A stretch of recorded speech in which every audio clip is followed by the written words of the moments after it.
আপনার বাড়ি মুন্সিগঞ্জ। নাম জিজ্ঞেস করেন নাকি?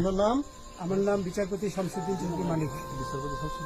মানিককে হাইকোর্টের যিনি কয়েকদিন আগে একটা উপস্থাপনা করছো চ্যানেল আইছি মানিককে সিনেমাইকে হ্যাঁ হ্যাঁ, তো পরে এই দুই ছেলে আমার মাইরা ধইরা সব টাকা নিয়ে গেছে। এই মাইকটা কোন জায়গায় মারছে ভাইয়া?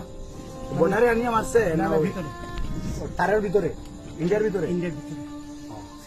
আমরা তো ইয়ের নামে আমাদের বাংলাদেশে অনেকের নামে আমরা অনেক অন্যায় করতাম, জুলুম করতাম, এটা সঠিক। ভারতে পালানোর সময় বিজিবির হাতে আটক হয়েছেন সাবেক বিচারপতি AHM শামসুদ্দিন চৌধুরী মানিক।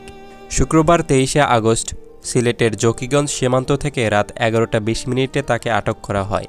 বিজিবির জনসংযোগ কর্মকর্তা শরীফুল ইসলাম বিষয়টি নিশ্চিত করেছেন। তিনি বলেন, সাবেক বিচারপতি AHM শামসুদ্দিন চৌধুরী মানিককে কিছুক্ষণ আগে সিলেটের জকিগঞ্জ সীমান্ত থেকে আটক করা হয়েছে। ভারতে পালানোর চেষ্টাকালে তিনি বিজিবির হাতে আটক হন।